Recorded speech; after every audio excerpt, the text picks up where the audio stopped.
안녕하세요. 박미수 원장입니다.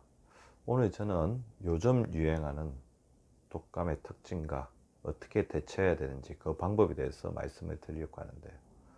먼저 독감은 흔히 알고 계시는 것처럼 독한 감기가 아니죠. 감기 바이러스는 따로 있습니다. 독감은 인플루엔자 바이러스가 일으키는 급성, 열성, 호흡기 질환입니다. 따라서 감기가 아무리 독해져도 독감이 되는 게 아닙니다. 물론 이제 감기를 오래 앓고 면역력이 굉장히 약하면 독감에 다시 걸릴 가능성이 높겠죠. 따라서 독감 자체는 인플루엔자라는 바이러스가 일으키는 굉장히 증세가 심하고 어떤 경우에는 치명적일 수 있는 그런 질환이기 때문에 반드시 치료를 해야 된대요. 사실 독감을 반드시 조기에 진단해서 치료해야 되는 이유는 무엇일까요? 대부분의 이제 건강한 사람은 며칠 지나면 독감 바이러스의 정식이 이제 멈추고 증상이 가라앉으면 그동안 굉장히 괴롭기는 하겠지만 대부분 큰 문제 없이 치료가 될 수 있는데요. 그럼에도 불구하고 독감을 빨리 진단해서 약을 먹고 치료해야 되는 이유는 독감에 걸리면 치명적인 위험군이 있기 때문입니다.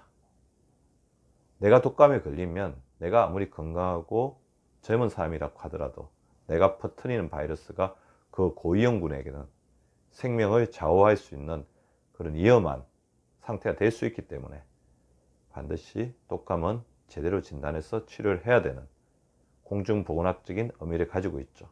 나의 가족 중에서 어떤 사람들에게는 그것이 치명적일 수도 있다는 거죠.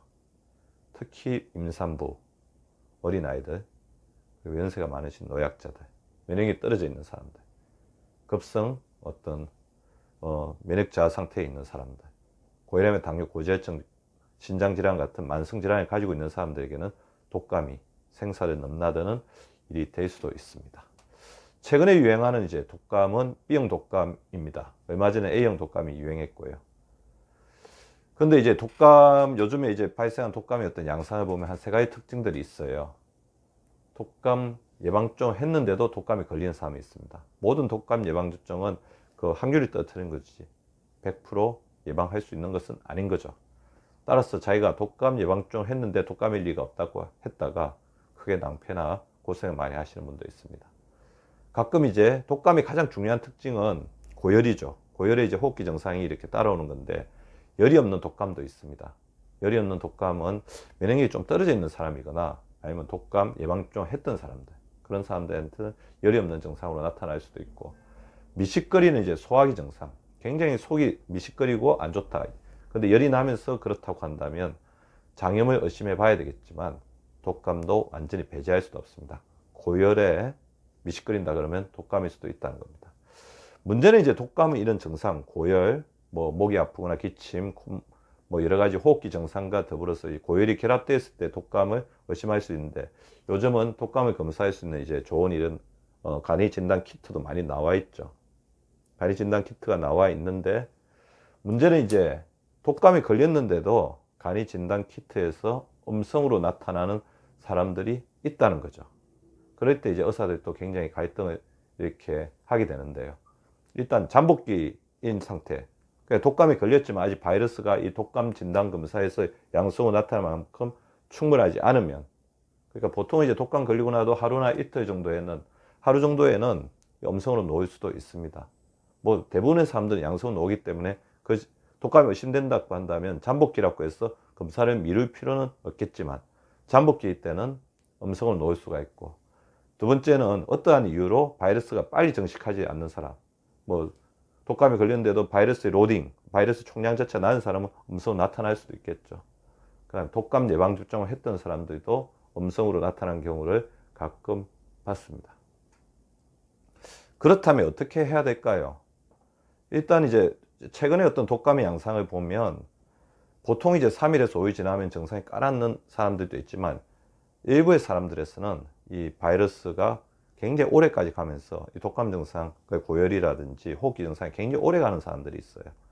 그래서 가급적 독감이 의심될 때는 주치의와 상의해서 골든 타임 내에 바이러스를 잡는 항바이러스제를 먹었을 때 그 효과가 더 극대화되기 때문에, 보통의 어떤 감기라든지 그런 거와 달리 고열이 아주 심하고 몸살 등의 증세가 심하다고 한다면 주치의와 반드시 상의해 보시는 게 좋을 것 같고요. 처음에는 감기 증상으로 오시는 분들 많습니다. 모든 사람의 독감에 준해서 치료하거나 검사를 할 수는 없죠. 공중보건학적으로 맞지도 않고 독감 검사 자체도 약간의 비용이 발생할 수가 있기 때문에. 그래서 첫날 가서 이제 진단을 받고 이게 감기 같다고 하더라도 대부분의 이제 주치의분들, 당구의사분들은 말씀드리죠. 아, 이게 잘 낫지 않으면 다시 오라고. 그러니까 감기 증상으로 생각이 되더라도 이게 약을 먹었는데도 불구하고 증세가 더 악화된다든지 호전이 없이 고열이나 몸살, 여러 가지 호흡기 증상이 굉장히 심하다고 한다면 다시 가서 주치의와 상의해서 독감 검사를 해서 독감의 진단을 받아보는 게 좋습니다. 첫날은 그냥 감기 증상 같아도 낫지 않는 감기 증상일 때는 그 다음날 가보면 독감이 나타난 경우도 많았습니다.